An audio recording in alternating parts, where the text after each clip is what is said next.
Do people see us? Oh, there you go. That's June up there. So, again, good evening, everyone who is here. We are going ahead and we're going to start here in just a few moments. We'll let a last couple of people kind of join in. Please be patient with me, as if people are a little bit running behind, I may have to add those in as we kind of go along. We are live on Facebook, to the best of my knowledge anyway. So just kind of keep that in mind. Like to go ahead and welcome everyone to this meeting. Basically, this is an introductory meeting to talk about Priestley Drive, but also not just Priestley. It's about just the entirety of the city as far as what can be done when it comes to speeding, traffic, and things like that. So if you have questions, we'll kind of go around at some point in time, and you'll have the opportunity to ask them, mostly towards the end. However, if you have other questions, please go ahead and share them in the chat feature in Zoom. And for those of you on Facebook, we do have somebody, my assistant Jessica is here, that can help kind of answer some of those questions as well. So I'm going to go ahead and finish admitting on this one. Again, thank you. This was brought to my attention really last year as I was kind of going up and down the streets of the community during the campaign. And a few people in particular on Priestley made it known to me about the concerns of speeding on Priestley. It didn't take me very long to figure out that, yeah, it was pretty bad. I could just stand there and, you know, you could turn around and see cars zooming by and things like that. So we had planned on it with Councilman Louis Salvati from Ward 2, which is Priestley area, actually having a number of different town halls to address this issue and some other ones. So we had hoped to have started something like this long before, but because of COVID, it didn't work out that way. However, now we have the opportunity to do so with Zoom. This is not going to be the only meeting we'll ever have. Hopefully one day we'll actually be able to have some live meetings here at City Hall. We have also established again, if you could make sure if you can go ahead and mute, go ahead and take care of some of those right there. To try and take care of some of the speeding issues, we'll bring some people in, and the Transportation Committee that was recently announced at Council will hopefully be convening in the not too distant future to address not only Priestley, but some other areas as well. All right, so we will go ahead and get started. It looks like we have almost everybody that's going up here. We're up to 20 participants so far. So I know we had a pretty big crowd originally, close to 40 people. So I do appreciate everybody wanting to go ahead and join in on this one. All right, so we're going to go ahead and taking a look at everything. So just let me figure out how to get my shared screen on here. There we go.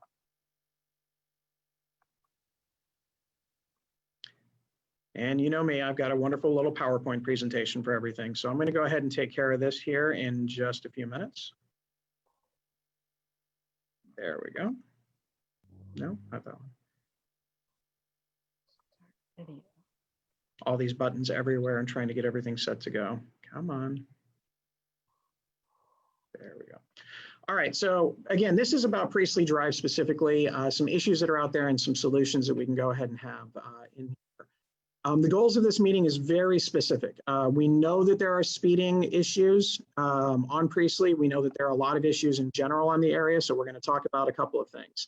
Come on, there we go. First one is, what are the options for Priestley Drive? As we know, Priestley is very limited in terms of the space in the roads themselves, because it's a very narrow road, and that was the way that it was originally designed.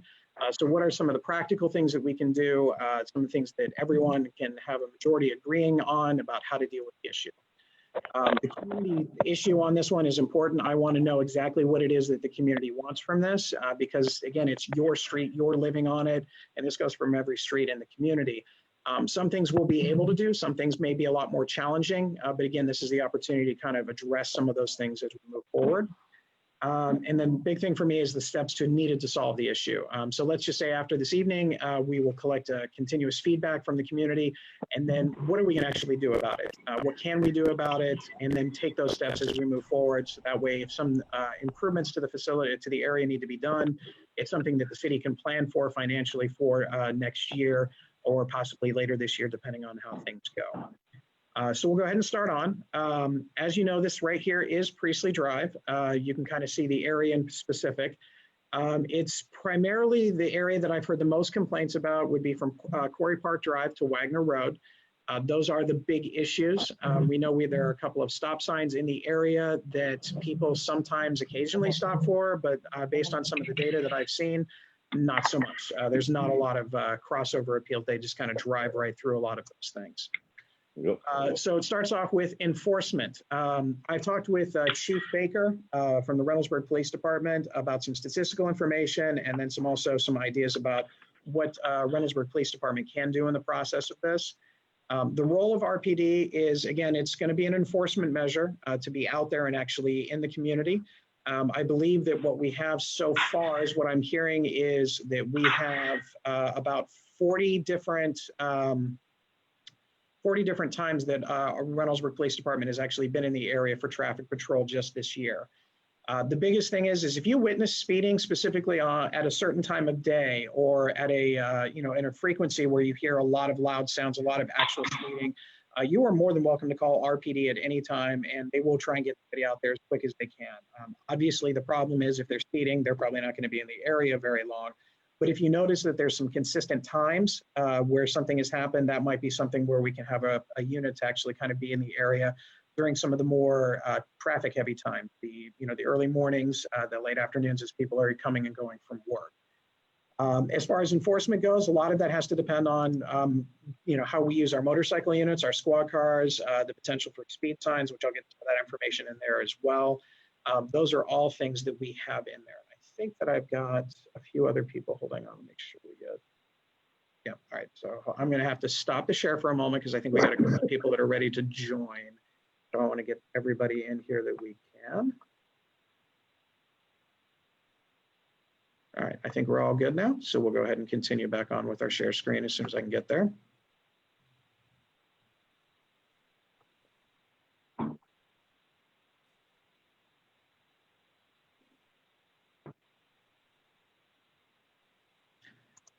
All right, so just as an example of kind of a couple of things that happened earlier this year, during a 2-week period, you had about 10,242 cars that passed by, specifically 7977 Priestley. This was an area where you may have seen some of the signs that would actually track your speed. 61 cars were in violation, which means that you're looking at the cars that actually were speeding, legitimately speeding, not ones that just looked fast, but the ones where the radar actually contributed and locked in on the fact that they were speeding. So again, 61 is still 61 too many, but again, in comparison to the 10,242 cars that passed during that particular time, it was not as near as much as what it may have seemed. Now, the speeding is a different thing. Speeding would be determined, as we all know, speed limits are 25 in that area. However, there's a little bit of leeway, a little bit of take 5 to 8 miles an hour over that. But maybe they aren't over, but that doesn't mean you can actually drive faster. Throwing that out there for everybody. Now, just recently, when we had our, the actual sign up to promote this meeting. Here we got this. From 723 to 727, when at the first message board location, so a little bit further up on Priestley Drive, you had about 5,200 cars pass by, and out of those 5,200 cars, only 6 were actually in violation of the speed. So I just want to give that statistical information of what was there. The message board was able to kind of catalog that and take a look at that area. I just want to make sure everybody's aware.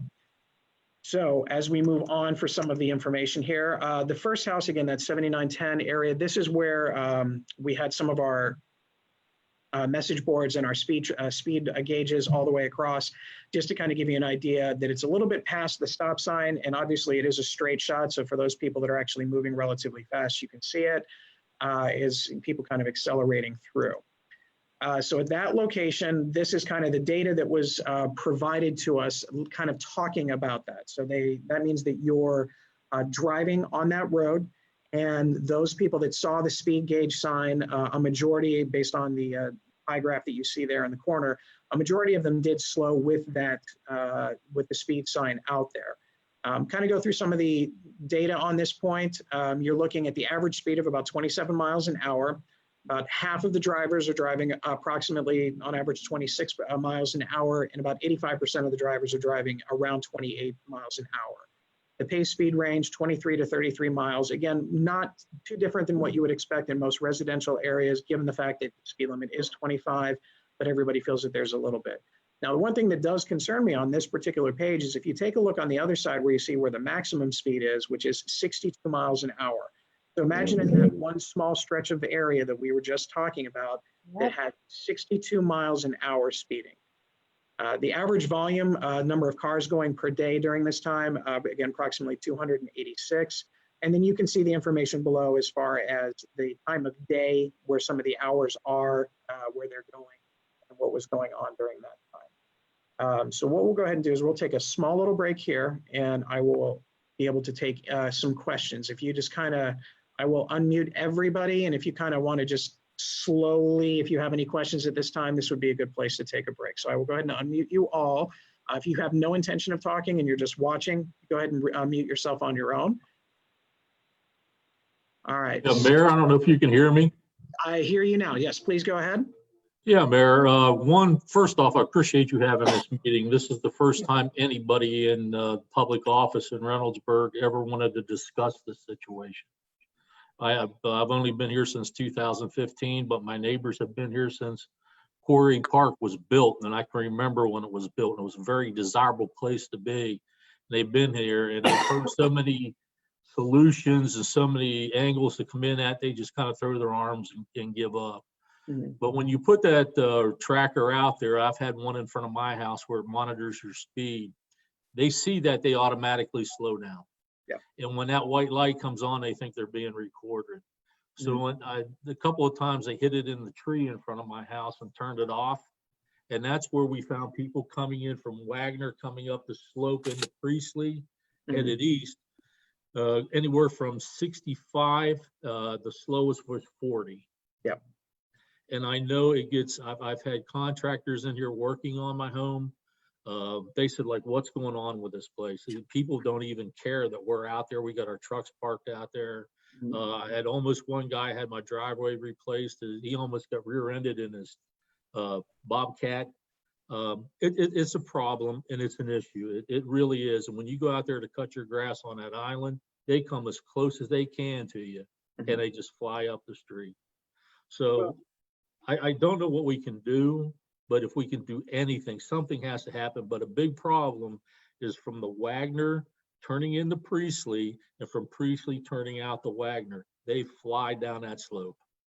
Well, one of the things that we talked about recently, and this doesn't necessarily impact speed, kind of, as I hope most of you are aware, we are looking to do some improvements to Wagner Road in general. And one of the things that some of the community feedback that we have gotten is the potential for putting basically a street light, speed light on Wagner and Priestley. So you can actually have a dedicated turn lane and things of that nature to actually help with that. Now, what that may do is maybe people are whipping around the corner really fast because of the direction that they're coming in off Wagner, and they're just kind of keeping that speed. Maybe if it's a stoplight and then all of a sudden people stop, and maybe that does something with it. But again, I agree, something needs to be done, and that's kind of where we're here right now, is to try and do it. And I do appreciate that, because I know you and I talked exclusively about this a number of times. So I'm glad to get this, and I'm glad to have as many community members here as possible to kind of go with this. It's the first place I've ever owned where I have to have a surplus of mailboxes in my garage because they hit them. Yeah. Yeah, that's true. Yeah, I won't disagree. I mean, I actually, the last couple of days, I'm one of those evil people that's actually used it as a cut through, because I just want to see what it looks like, you know, at different times of the day. So I've purposely driven down there just to kind of get an idea. And there are certain times, yeah, you're right, where depending on which direction you're going, cars are just, because the lane is so narrow in the first place, that it's not like your traditional First Gate or Kingsley, where there's a lot more space where you can have cars on both sides or just cars on one side and not feel like you're, you know, going to be squeezing through everything. Then let me just make one additional comment to a thing that you noted. I have worked with RPD. I have told them specific times that they are speeding. They did supply a squad car, and I gave them the use of my driveway to park in. It did work because they were pulling people over. They were stopping. So something like that did work, but for some reason it stopped. So. it's at that point it becomes an issue of, and we all know this, that the only thing that's really going to change this is everybody's personal behavior and people just stop speeding. So the question is, how do we get people to be more incentivized to do that? Obviously, RPD cannot be out there every single day. However, things have to be done, and I'm in favor of the idea of kind of some randomized things where you have cars going out there on, just a random basis. Because a lot of times, even if you see the car, not necessarily if they're stationed somewhere writing tickets, it can slow things down. But I think that there's no one singular piece that's going to solve this, but I think it's a number of different things that we can do. That's kind of what brings us all here together this evening. But I do. Mayor. Hi, Mayor. Hi. This is Olivia Bowles, and we briefly spoke time, and I represent part of Windrift Drive. And one of the concerns I have is the children trying to cross over Priestley from Windrift, and literally they will not stop when they're trying to navigate. So I think that even if we can have sidewalks to help children be able to cross roads, that's the same at the front of the where we're trying to cross over from one side of the road across the other. And we've been almost hit several times as people are just flying into Priestley and not taking heed to those that are trying to cross the road. So I think in general, speeding is an issue. Crosswalks perhaps could help.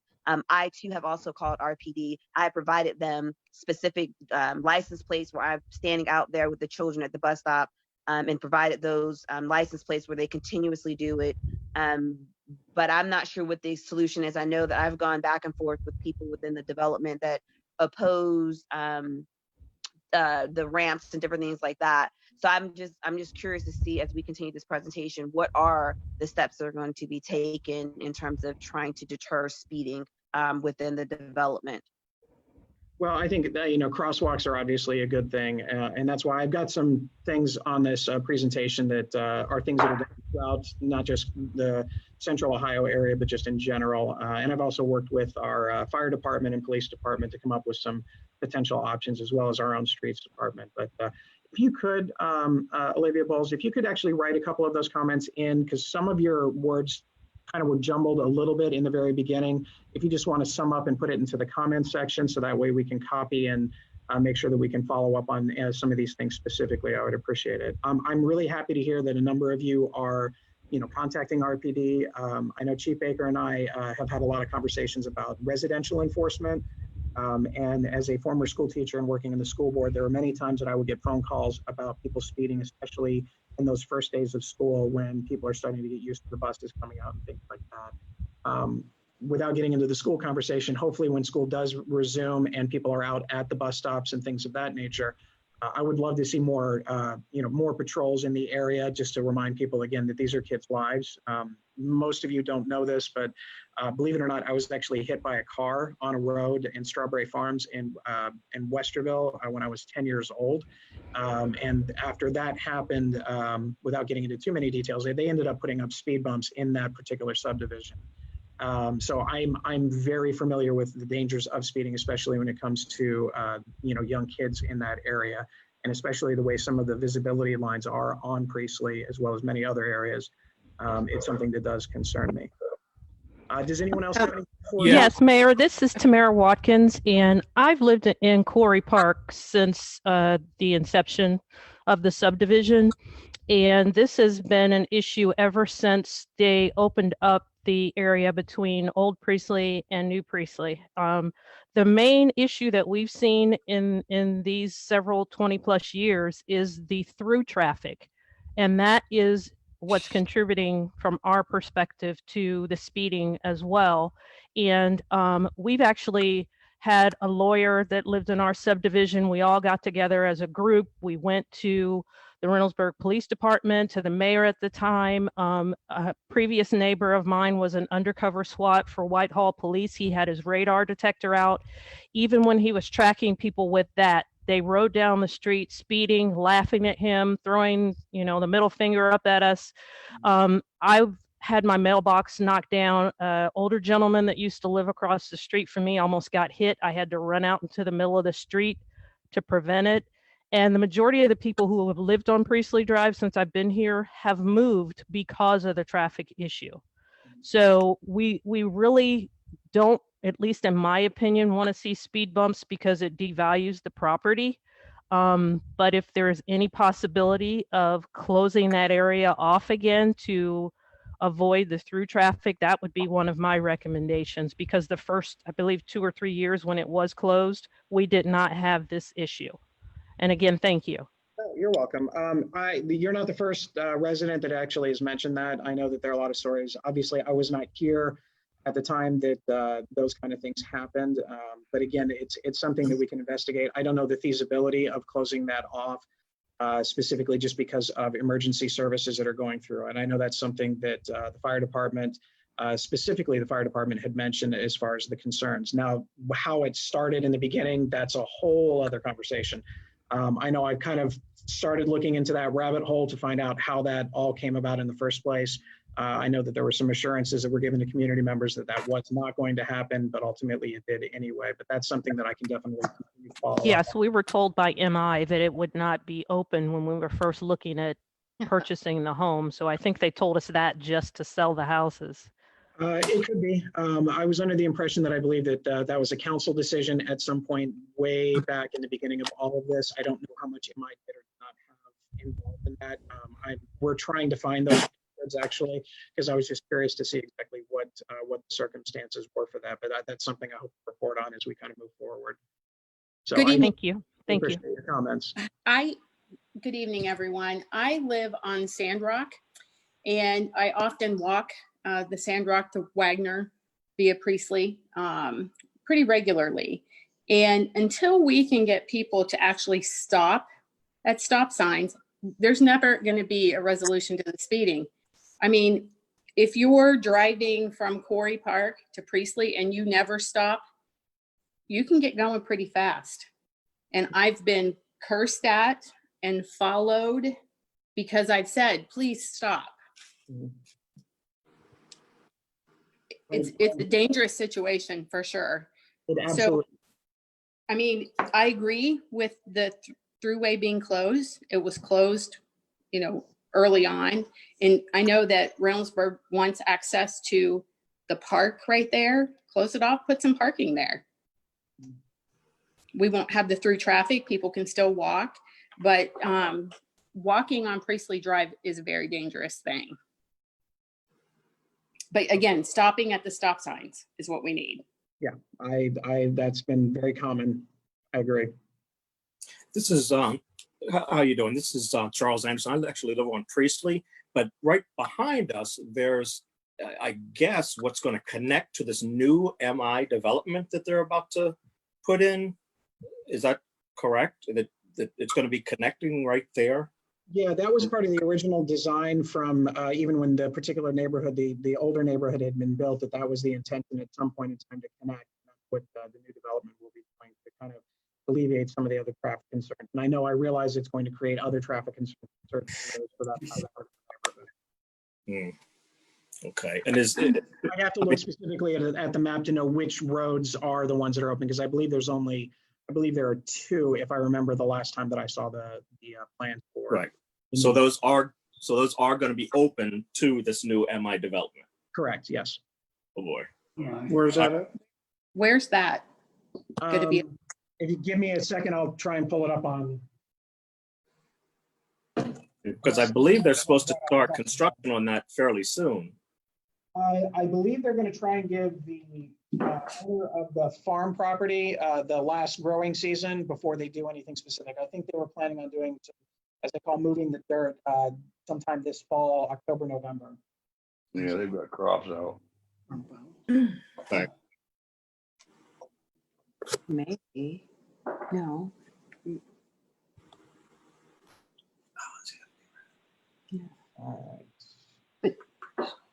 All right. It looks like the two roads would be Hilton Drive, I think that's one of the ones that dead ends, and then Sandrock at the very end there. Those are the two that would be specific. However, both of those are not in, I guess you could say, the first 2 or 3 phases of what the buildings are going to be. So I don't believe that those will be anything that's going to be dealt with until later, but I could be wrong on that. But I will check and I will put something out on social media and to everybody here about that as soon as I get some guarantees as far as when they're going to actually make those connections. Is there an option for that not to happen at all? It depends. I believe that that's part of the owner's property on that. So I believe that that's what it's set for originally from the zoning from way back when this original neighborhood was developed. Yeah, the road goes down. There's a little bit of road that goes down there, and there's just some stumps, some 4x4s that are in the It was middle. intended to be connected whenever the next phase of a development began, but I think around, and again, correct me if I'm wrong, depending on when these houses were built, obviously the housing market, there were some changes there and nothing's really come about it in the last 10 or 12 years from 2008. So I don't know what MI had planned prior to or other developments, but I know that the intention was always there to connect those. Thank you. Mayor. Yes. Hi, this is Gary DeMont, and first of all, I want to start and say I appreciate you doing this for the community today. It's a wonderful thing, and I'm glad that you're wanting to engage with the community. And I give you all the best wishes and kudos for doing that. So thank you. I am a prior board member of the community, and we were looking at long-term solutions in the past.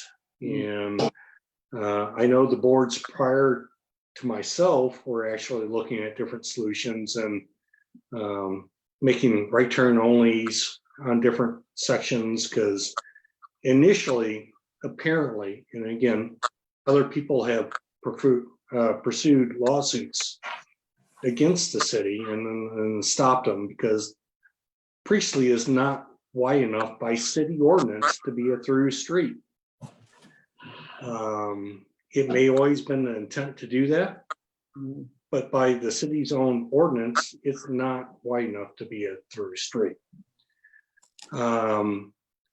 We had in the past a city councilman that lived on the other side, just outside the Quarry Park Homeowners Association. He basically pushed to open it up because, and again, this is in city council minutes, it would increase his property value. Now, again, I know we can't sue the city because it's been too long since this happened, but all this happened in the past. So I just want to bring that up to your attention. I don't know if you were aware of that. And again, it was open when I came in. So to me, this is normal, but to many it's not. And it has got too fast. We put no parking on the right side of the street. That doesn't seem to matter. I call the police department at least once, twice a week, especially with commercial vehicles. I can send you pictures of some if you like. I don't know what we're going to do to resolve this, but the speed and the safety issues is a concern. It doesn't fit city ordinance, and I don't have a proper solution. I'm not saying I do, but I truly appreciate you listening to the community today. So I thank you for that. Thank you. Again, the goal with this is I've heard a number of stories very similar to what you had just described as far as what had happened and transpired in the past. I had not heard the reason was for property value increase and things of that nature, but that'll be something that we obviously can look at to kind of go through that part. So we will see what we can find out tonight, and then that will help me give me a little time to finish the investigation of what the council can do, what their council options are. So if there's changes or kind of anything else to be done in that regard. Was there anyone else before we move on to the next part of the presentation? Yeah. Yes, this is Dave and Janet Annis. We live east of the area you're talking about on Priestley. In Ludlow. We live in the old area, Used to be a dead end. and it is a straight through and people fly. So I'm concerned that you're talking west of us and we have a serious problem on our area of the road as well. Yeah, no, I understand. There's a number, and this just happened to be something that was brought to my attention by a number of residents on Priestley, but by no means do I believe that speeding is only limited to one or two streets in the city. But what I'm hoping with this is to identify all the different streets and then create a framework so that the city can actually detect all of them and a pattern of process with that. But believe me, I completely understand that this is not just limited to Priestley.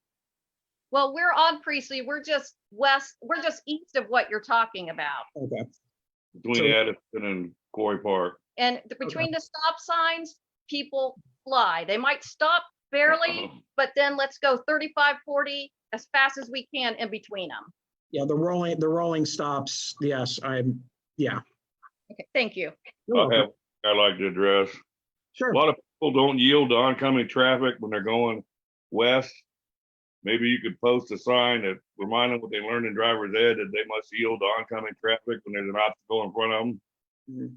They just whip out and sometimes they run you off the road.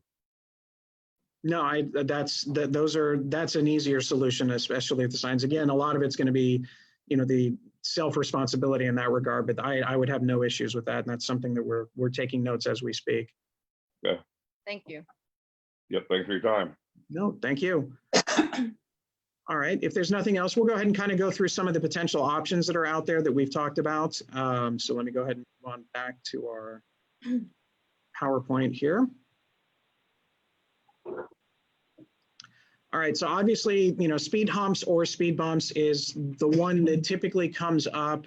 We've heard earlier tonight about the concern that it would impact, property values and things of that nature. The issues with, and you can see here, the pros are speed reduction, relatively low cost, easy to test. There are some cons with it. The emergency vehicle response time, which is something that the fire department has mentioned specific to that one. The maintenance costs, specifically when it comes to snow plow and removal, those are issues. And then again, it's very similar to our stop signs, is maybe they do slow down on the bumps themselves, but then from that moment on, then they accelerate to the next one and on and on and on. The other issue with this one is due to the amount of traffic that has been kind of put on Priestley, it is technically called a corridor street. So these types of particular speed humps are not recommended, in some cases actually not able to be put there because there is that much traffic on Priestley. That doesn't mean that it's not an option to discuss in other areas, which is what we have been talking about, that this is not just exclusive to Priestley, but in general. The next one that you may have seen, and I've seen these more in the Columbus area than I have obviously in Reynoldsburg, these would be speed tables. So when we're talking about maybe some of the crosswalk areas that you can see here in the picture, where you were talking about Windriff and Priestley, maybe this is an opportunity where something like that would be there. The one thing that was brought to my attention by the chief of police is sometimes with these, if the cars are going too fast, these almost elevate the car to the point, and it's almost as I think the term was launching pad for the cars. So it can slow things down unless people just don't care. And then they fly over it. And then the concern is, do they lose control of the car at that point in time? I know that they are relatively popular in certain areas in Columbus, especially around certain schools or high traffic areas, because it's not as intrusive as a bump itself. It's a little bit larger than that, and things of that nature. But again, these are just potential options that are out there. The raised intersection is another one. On Priestley itself, there really aren't too many options for a raised set intersection, unless again you look at the Quarry Park and then Windriff would be the two in that particular area. So there's a possibility for that, or again, would a crosswalk barrier be more appropriate in those types of things? The raised intersections, again, speed reduction at locations where the vehicle goes and in the pedestrian area. But then you look at some of the cons that they have listed there as far as increased roadway noise, some of the maintenance costs, which is not as bad as a speed bump because it's a little bit easier. It's not just the up and down of a speed bump when it comes to snow removal and things of that nature. The aesthetic issue is there as far as how do you maintain those kind of things in that area. So while maybe this would be good in other parts of Reynoldsburg, I don't know if this would be the best option there specifically, as opposed to something around the crosswalk areas themselves. But again, this is all potential options all the way. And we'll make sure we have this PowerPoint out on our website in the near future, so people can take a little bit longer of a look at it if they choose to. All right, next possum is the chicane. These are very difficult to put in on Priestley just because of how narrow the streets are themselves. it kind of allows people that to kind of, so you'd have to have a little bit more curve to everything, and it's supposed to, in theory, slow down and again, discourage the cut through traffic. The idea is you want to reduce, how many cars are going there. So if they can't, quote unquote, if they can't speed on Priestley, then maybe they'll stop using it and they'll go to another location. It does complicate a couple of other things, but because of the way Priestley is done, because it is relatively straight in most of the areas, I don't know how well that would work, and that would also impact on-street parking. And obviously, they're already limited on one side of the park, one side of the street. And as a number of you have mentioned, parking on one side of the street is not necessarily slowing people down, and it does not address the stop signs themselves. So there are a couple of things specifically to that are a concern to me. But again, these are options that are out there. Again, the median, possible, yes, but the road width in Priestley, I think, makes this very difficult unless the median is such that it is, I can't imagine that you're looking at more than maybe 1.5 feet wide at best, all the way across. Would it slow things down? Possibly, because you wouldn't have the weaving in and out, but it would probably require no on-street parking all the way across, just so that way you have the opportunity to get cars up and down. It would potentially limit speeding, and that's something that is an option as well. I don't know how well it would work as far as if cars would be able to pop over and go from one side to the next and things of that nature. So I don't think you could do a lot of aesthetics as far as trees in the interior, because I just don't think there would be room enough for it. But this, again, is a potential option. One that tends to be very cost effective, and at least in some cases, awareness for not all drivers, but for some of the drivers, are the stationary radar signs. We've talked about how we've had temporary ones out there in the past, but if there were permanent ones that access with the flashing lights around it, similar to what you may have seen on Main Street by Prost and Tempe Taco, that you would have something there that would flash on a consistent basis and would allow people to recognize their speed. Sometimes, and again, I'm not saying this would do it for all drivers, sometimes people don't realize how fast they're going until they see something like this, and then they slow down. That, again, means that these are people that are responsible drivers and are probably not the ones that we're worried about anyway. It's the people that would see these signs and probably just drive as fast as they were anyway, regardless of which. It doesn't slow down as much as the physical measures that we're seeing here. And again, it's all voluntary, but it is something that is an option, and it's something relatively fast that could be done in the not too distant future. The last potential option is something that the fire department sent to me, and they're called speed cushions. I've seen them. I don't know where there are any in the central Ohio area, but that doesn't mean that they're not there. Speed cushions are a little bit different because it would allow for emergency vehicles to pass through on the regular roadway without having to worry about the bumps themselves, but it would prevent different cars from actually going over things. Same philosophy as a speed bump, but it may be a little bit more flexible for some emergency equipment. And again, that was suggested to me by the fire chief, Jeff Sharps, just so that way it was an option. It wasn't a recommendation, it was just something that would alleviate his concerns about the emergency systems kind of going in and out of those particular areas.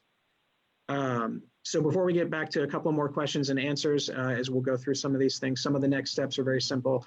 I intend to having some more traffic studies with updated information. A lot of what we've had in the past is from a year to 2 years ago, 3 years ago, and I would like to have something a little bit more frequent. I know a couple of you have mentioned the speed signs in the past, some of them that are the dormant ones where you don't necessarily see the flashing lights and things like that, and gives a little bit more accurate of a take versus the other ones that are a little bit faster and show you what speeds you're going and just kind of collect some data so everybody's familiar with it. Again, one of the things that is concerning is how many cars are speeding versus how many cars appear to be speeding. Again, those things have absolutely nothing to do with the stop sign issue itself. That's a whole other conversation.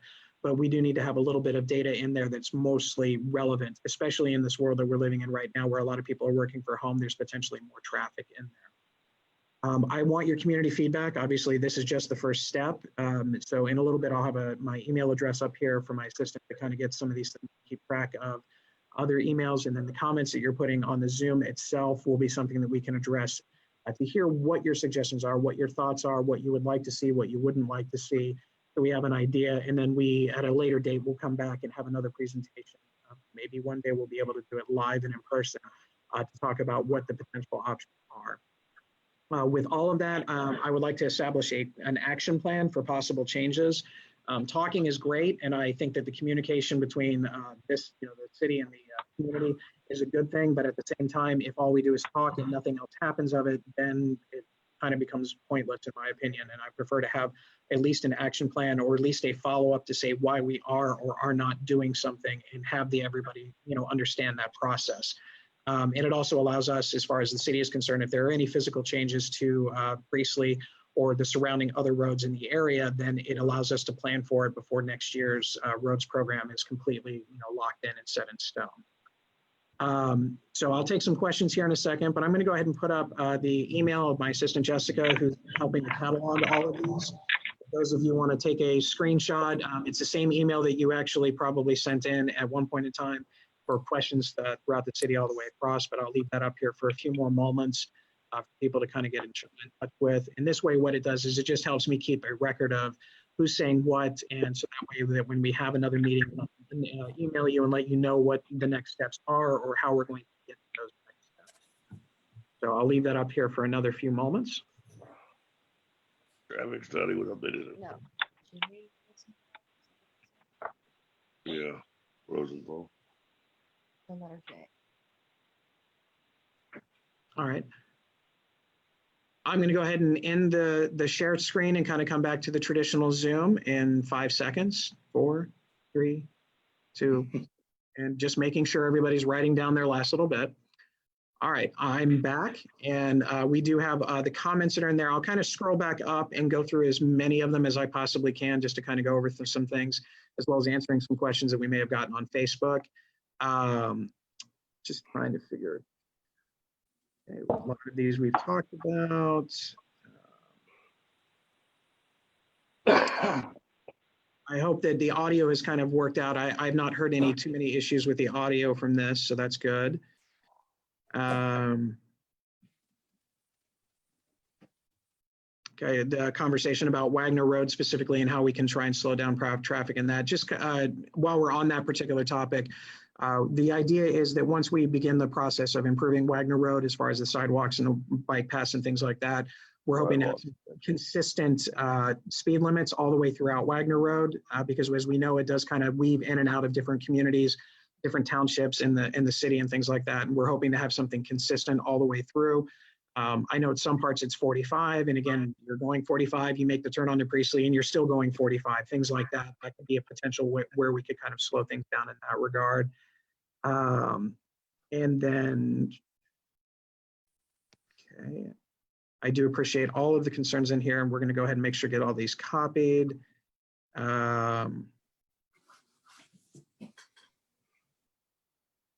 Apologize, I know it's not the most exciting thing. I'm just going through to see if there are any specific questions that are coming out, but a lot of you are giving me some great information, great facts.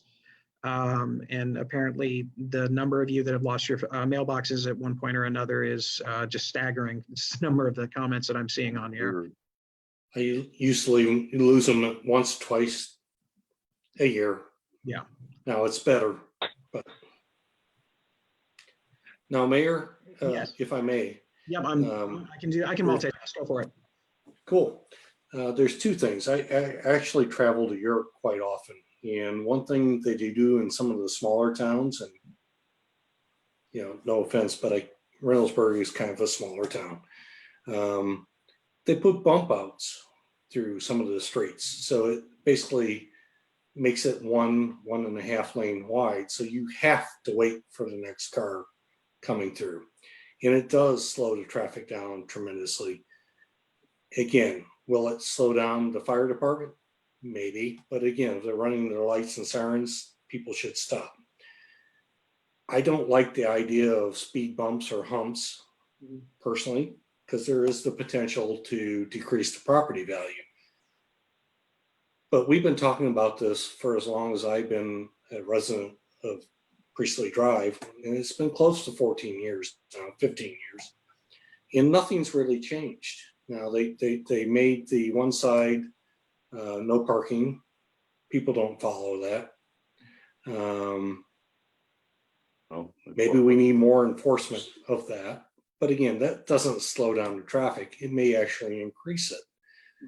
It's an educational. We don't have a society today that values the laws and regulations and respects each other's personal Property. freedoms, whatever, right? And we need a way to make this a better system. Now, whether it's to close it down and put gates that the fire department can hit a button and still have their pass through where it was closed in the past, whether it's turning only right if it's increased police presence and enforcement, I don't know. And again, I don't have the answers. If I had the answers, maybe I have your job, and I don't want it. Thank you very much.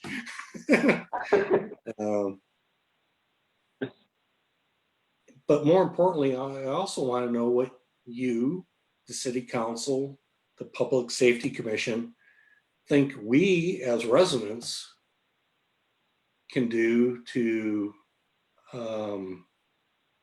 increase enforcement or change mindsets of those that don't follow the laws and regulations. Because if they don't follow them, don't believe them, we can create new laws and new regulations, but if they're not following the existing ones, they're not going to follow that one either. Right? So what can we do? Well, I think, again, a lot of it is obviously, so basically it's a very majority new council that's taking a new approach to things. Obviously, I'm new to the office. So we have kind of I don't want to call it a fresh start. It's a fresh start for us, but a number of you have been dealing with this for 10s and 20 years. So it's a complete, so I understand the frustration about the lack of action. I'm a big believer in setting goals and actually doing something about it. Again, I don't know what the answer is. That's why we're kind of doing this. I know that one of our council members is on, Louis Salvati is on the call as well. So he's watching and taking notes.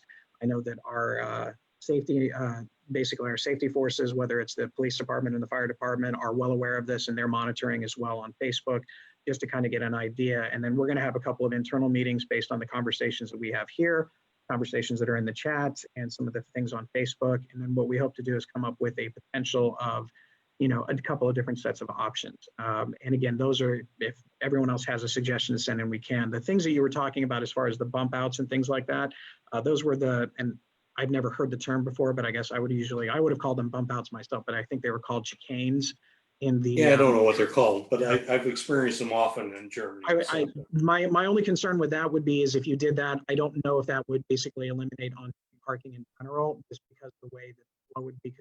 The best one of those chicanes, from what I've been told, is you would almost have it as an alternating thing where you would have, they wouldn't just be all on one side. You would have no, they would be alternating. That's normal. Yeah. Slowly meander your way down and things like that. Yeah. That's a huge difference from just having on-street parking. And I don't know what the impact would be on the community, if the community on Priestley would like that. Those are the types of things that, that are out there that I honestly don't know. But that's why we're doing this, is so we can find out, not only from the people that are on this call, but as we kind of move forward with everything. So that's something that we can deal with. But I would like to do something. I'm not somebody that wants to sit and not do something. Talk to some of the people around City Hall, and usually it's telling me to be quiet and be patient a little bit, and that's not much fun. But I think that we can find ways to work at it. And like I said, it's the community. There wasn't, if you opened the door when I knocked on your door last summer, you probably talked to me about this. There wasn't anybody in that general vicinity, even on through Windriff and things like that, that said what they believed in or what they would like to see in the city, without starting off with speeding on Priestley. That tended to be the common thing. So I know that this is an issue, and it's not going to go away until we actually have an opportunity to do something about it, whatever that ends up being. If I can, Mayor, if I just can make a comment, because I got a business meeting here in 5 minutes with some people overseas. When you talked about those chicanes and those little islands, from Wagner coming into Priestley, that road's wide enough where you could put those in, but it would have to stop by the cul-de-sac. Yeah. So if you're going to do a Wagner Road improvement, if you go right, you can bring it in right past that cul-de-sac is where it would have to stop. So those chicanes would, one, enhance the community and might be able to alleviate some of the fast turning and coming in. I know on Wagner Road, those houses on Corey Park that kind of face Wagner Road have their backyards there. There have been accidents there where I saw cars fly into the backyard. So that right there, if you would consider, and if your council will consider something like that, Okay. I mean, that might work where you have a directional turn. Or like you were saying, I haven't seen your plans, but I'm an engineer and I deal with a lot of multi-million-dollar projects. But that right there probably could work down at that end to kind of, and put one of those speed signs up where it flashes. That could probably work. I think that I don't think there's one silver bullet for this one, but I think it's a combination of things. But no, that's really good. We're taking notes on this one. I know my service director that helps with the roads department, William Dorman, and I know we have a meeting first thing tomorrow to talk about some of this, probably kind of get the feedback. So, but I appreciate your comments. Does anyone else? Yes. Hi, Mayor. This is Elizabeth Reel. I live on Briaro, which is just off Priestley, and have been dealing with the issues of Priestley for over 15 years as we've been residents.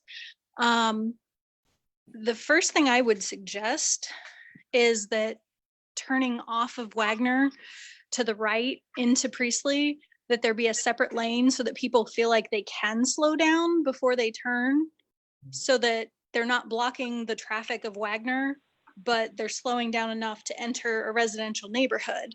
And then the other thing that I would suggest is that a lot of people get crazy about getting to the intersection at Wagner and Priestley, leaving Priestley, because there's no good way to turn right or left, designated lanes to do that.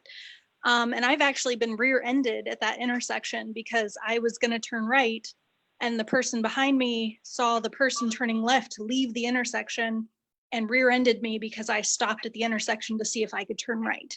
So I think there's a lot of options for widening that particular area that might help with through traffic so that people maybe don't feel like they need to speed down Priestley. I know it won't fix people that don't care, but people that are just trying to get to that intersection because they know it'll take forever, it might help.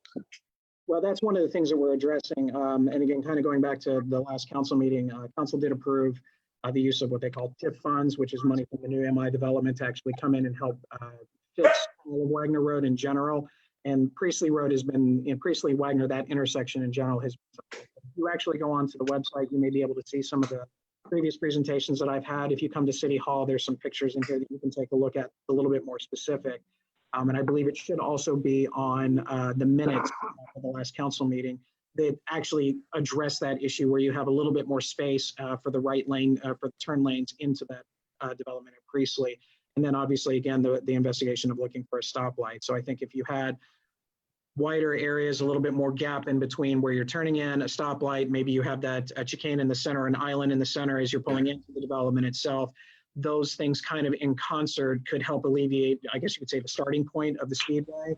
And then depending on what we decide as a community to do from, say, that first court, and I can't remember the name of it off the top of my head, from the first court all the way back down to Corey Park Drive, then that just allows us to have another option later on so we can kind of focus on different areas. But no, that's a very good suggestion. And Mayor, I would suggest the same type of thing as putting turn lanes in going into the Catholic Church down there. Because, well, it's the same. I'm blessed. I'm retired now, so I don't have to go to work every morning.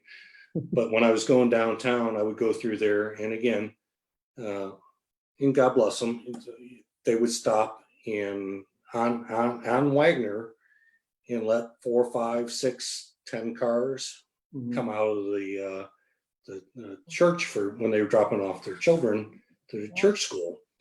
But yet, I have no problem doing the every other one because, it's just being polite and considerate of each other. But when a car stops and all of a sudden, you're sitting there for 30 seconds, 40 seconds, and I know it's not very long. But again, when they're bringing 10, 12, if they put turn lanes in, we can keep going through and not restrict the flow of traffic. Or maybe there need to be a stop sign there too to allow the enter and exit from the Catholic Church for the church school, especially during the entry and exit hours of the church school. It's also the schools on the Wagner Road Middle School and Junior High. You also have Messiah. You also have the Orthodox Church on there as well. Yeah. It all has different things. And again, I do recommend trying to take a look at some of the preliminary plans for Wagner Road to address a number of those things.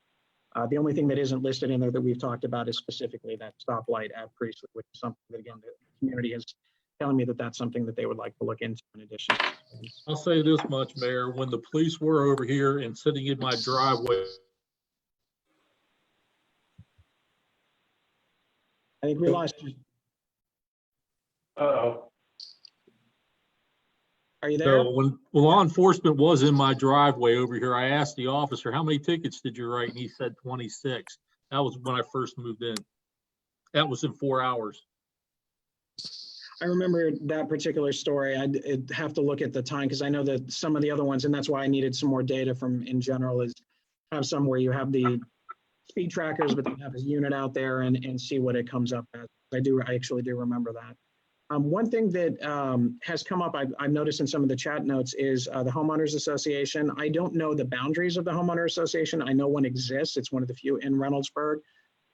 So if that's something that the Homeowners Association would like to get together and have a conversation and send something to us from their point of view, that would be fine. I just don't know the boundaries right off the top of my head. I don't know where that ends and begins. But that's something that's there. And then I'm looking again, they obviously working with the police department to make sure that when they are there, they are enforcing the traffic laws and making sure that they're holding people accountable to what they need to be, in addition to some other issues that have come up. Hello. Yes. Yeah. So I wrote a little bit in the chat, but I guess I'll kind of speak a little bit just so I get my voice heard. First of all, I appreciate that you're talking about this issue because I mean it's an ever-present issue. I think in most suburban cities, the issue I think we kind of pussyfoot around. I mean inherently, like the issue is cars, right? I mean we have cars that are speeding through neighborhoods without any alternative methods of getting around. Someone previously talked about European cities, and it's while there are issues of speeding, etc. It's less of an issue there because there are alternative methods of transportation. They have less R1 zoning, which means simply residential spaced out zoning with less density.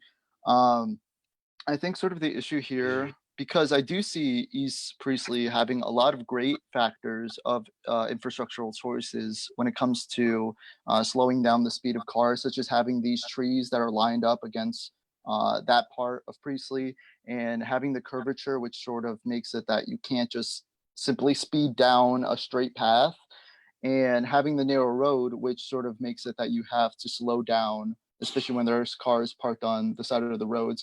I think part of the issue is that a lot of the city tends to have these broad roads, lacking trees, lacking the infrastructure to slow down cars, and it all kind of funnels in. So when you have this one part of the neighborhood that is pretty, I think, well infrastructurally designed to slow down cars, I think it becomes more noticeable because you have a space where a lot of housing is closer to the street, where a lot of kids play.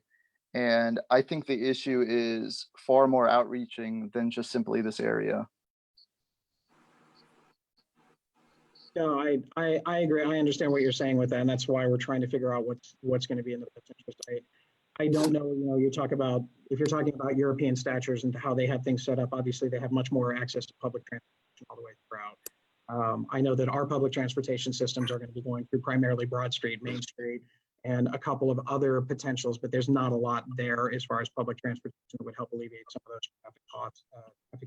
And Mayor, and I would agree with that. And I'm, like I said, I'm fairly familiar with that. I go over there frequently. I have German family. And I will strongly disagree with the density issues because the German cities are very densely populated. And they do have those, and they are very effective for slowing it down. But again, I will also say that culture is more rule bound than what we seem to be here, because there's no consequences in it here anymore when we break those rules and laws. It's another piece of the puzzle. I think that I guess you'd say urban/suburban planning is a conversation for a different time than this particular format, but obviously there are different options if you're in a more dense community and dense area as opposed to more the traditional suburban style that we've seen in a majority of Reynoldsburg. I did see a comment on, just want to make sure everybody knows, I was only soliciting feedback from the Homeowners Association because I know that they have a membership. That wasn't mean I was not going to include anyone or take only one recommendation for it. I mean, we're all in this together. So I just want to make sure everybody's aware of that. The easier it is to get the information to me or the more organized it is, it just makes it a little easier to disseminate all around. Again, trust me, your voice is going to be heard and we're going to have conversations with you all the way across. So and like I said, whatever the decision's made, you'll be well informed ahead of time. We'll have plenty of public debate and conversation about it when recommendations go through. I have a question for you, Mayor. Has there been any thought about repaving the Priestley at all? Yes. Since they just did. Priestley, Kingsley, Stout, yeah, a number of roads. Yeah, we actually, without getting into sounding like too much of a speech, obviously issue 11 or issue 1 is was able to provide a lot of funding for road improvements and things like that. We're actually looking at what to do with road improvements for next year. So we have a lot of that on the agenda. My wife and I actually, even though we live off Kingsley, we end up taking walks all the way through Priestley from Taylor Road all the way down, and we need to see the conditions through there as well as some other ones. So we know that repaving is an issue. I'm a big believer that not only do we repave the residential straightaways, but also the courts and things of that nature and some of the side streets as well with the equipment that's down there. So we're actually in the early stages right now figuring out what are the most needed areas. And while I understand every area is a most need in Reynoldsburg, some areas are significantly worse than others.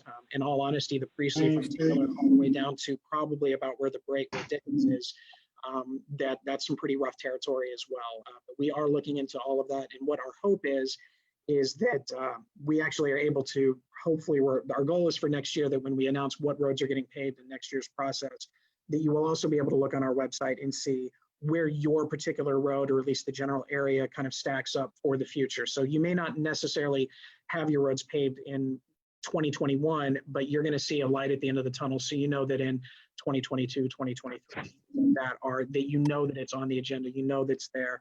And one thing that our service director right now is really, really big on is kind of the maintenance factor of things. So I'll give you an example. We're obviously working on Davidson, Taylor, Stouter, and a number of other ones. We worked on Palmer last year and then Baldwin Road area before that. Let's make sure that we spend a little bit of time on those areas to maintain them so we don't let them get into such disrepair as in previous. So we're actually going to set up a particular set of the budget for that. So that way we can maintain those that may add an extra 5 to 10 years of life to those other roads, in addition to getting some of the other roads in. I believe a majority, we don't have a major road project next year in Reynoldsburg. Obviously Main Street is going to be redone from border to border, and we have our portion of it is going to be from Davidson to Jackson, and that's going to be something that if you want to stay off social media during that time and hear about road complaining, you can do that, it's okay. But that's going to be the area, but most of that is being taken care of by the state of Ohio, the Department of Transportation. It's not on us. So a majority of our funds that we're going to use for next year are going to be for residential streets. We're just trying to figure out, what streets there are and how much we have to play with in that regard, because the reality is our roads program is budgeted through, the same way that everything else in the city is, through income tax.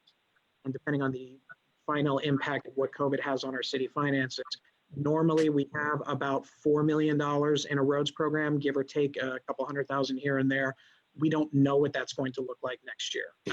We're hopeful. I'm hopeful that it approaches that, but a lot of it depends on what happens between now and the end of the year. But once we have those numbers established, or at least have a little bit better of a framework towards the end of the year, we're working with the auditor's office as well on this.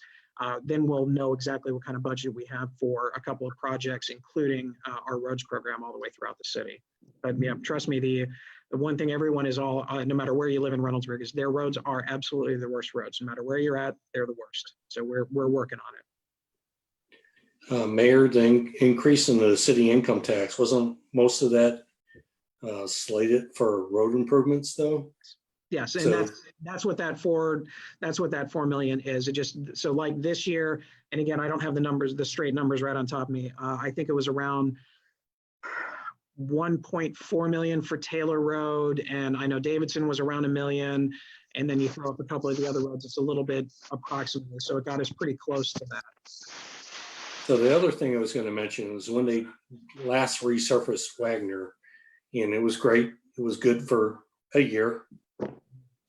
But again, I think they approached this in a cheap method and just kind of skimmed it, resurfaced it, but didn't fix the underlying issues. So within 3 years, a lot of the sides were cracking out. And I got to say, I go down that street quite often and try to avoid the areas that are dipped in potholes and whatever, because I don't want to do damage to my vehicle. I almost rather see more money spent to fix the real solutions than to give it a skim coat to just make it look pretty. And then 2 years later, we spent a couple $1 million really for nothing. One of I guess, and this goes into my philosophy and as a service director as well, is kind of the get what you pay for type of thing. And sometimes you spend a little bit more money, so you get a little bit deeper on a particular road that kind of takes care of some of those issues, so you have the longevity factor with it. And it's deeper culverts, drainage. Yeah. The drainage is the issue, right? Because the water doesn't go away, and then when it freezes and thaws and freezes and thaws, it breaks it up along those sides. That's part of the Wagner Road program, is actually to work on some of those issues with the drainage. Thank you, sir. So I don't know if we have too many questions on Facebook. So I'm going to go ahead and answer any of those that we have, and then I'll take a few more questions here, and then we will go ahead and move on to the next thing, where we're going to gather some information like we had talked about. And again, for those of you, just make sure you send your questions in, or your comments or your suggestions, so we can catalog them. And so when we return, probably around the time that council comes back in September, I'll be able to report out about what happened at this particular town hall and discuss this. So I'll go ahead and take a couple of questions from Facebook. If go ahead.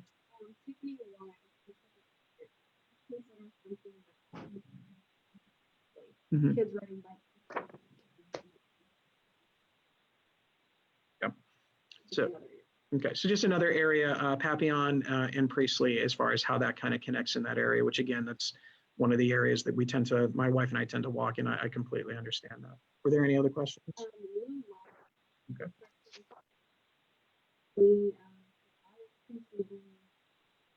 What are the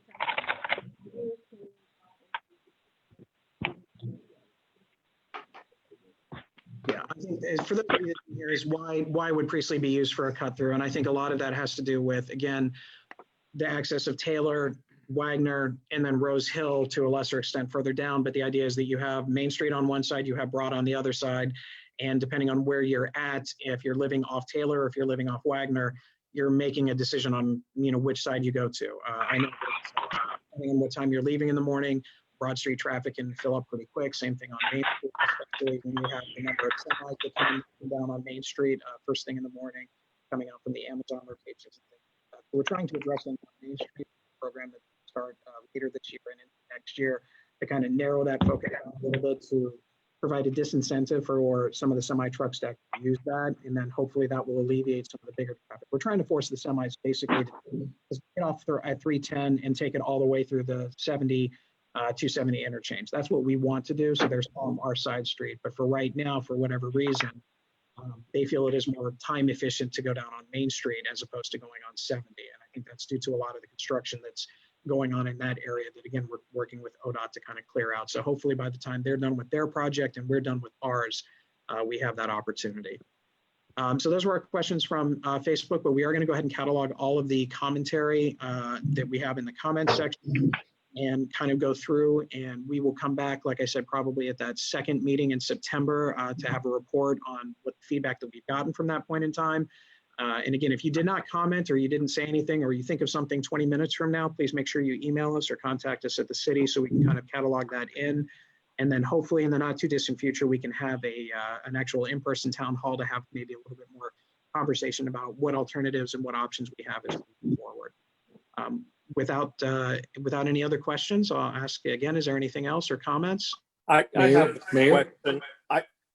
I'm sorry. I got the information off of the Nextdoor app. Okay. That somebody just listed. Is there any other ways that we would know to or be able to get this information, or that they're going to have another town hall? Or Oh yeah, well, I mean, when we do another town hall, we'll do a lot of what we did in the past. We'll advertise it on our webpage, our social media. We'll put the message board out again off Priestley and things like that. And we'll make sure it's a week ahead of time so everybody's aware of it, to make sure everybody knows. The problem that we face nowadays is we don't have like a daily newspaper in Reynoldsburg. And so it's hard to kind of get that information out there, but we will do whatever we can to get it out there. I know that between the social media that the city uses and Councilman Salvati is very well in tune about getting people informed on things, that we will make sure to get that information out to you as best we can all the way across. thanks.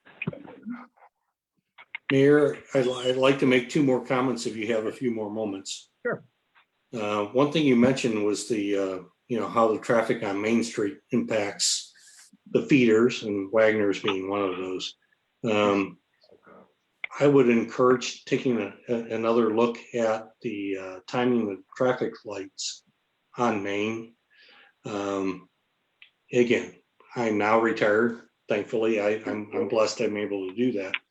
But I was driving downtown every day, and it take almost a third of my time just to get from Wagner out to 270, as opposed to getting all the way from 270 to my office and to the parking garage, just because of the timing of those lights. I smile not because I don't understand where I believe, yes, that is something to kind of sync up the lights up and down Main Street is there. It's something that we are looking at, absolutely. In coordinating that with the city of Columbus, because I know portions of that are the city of Columbus. And my closing comment would be, again, I really appreciate you doing this. This is the first time in 14 years I've ever seen any mayor or even city council open this up to the residents of the community for their feedback and really being concerned. So I thank you very much. I appreciate it. I respect you for that. Thank you. Now the real work begins. We got to find some solutions to it, but I do appreciate it. All right, I'm going to go ahead and close this out. I do appreciate all of you for coming. And I'm going to go ahead and copy all the comments that have been in the chat. And so that way we can address them all the way. And please keep in contact with us and we'll get the word out when the next steps are coming. So again, have a wonderful evening, everyone, and thanks for joining. Thank you, sir. Thank you. Thanks. Thank you so much.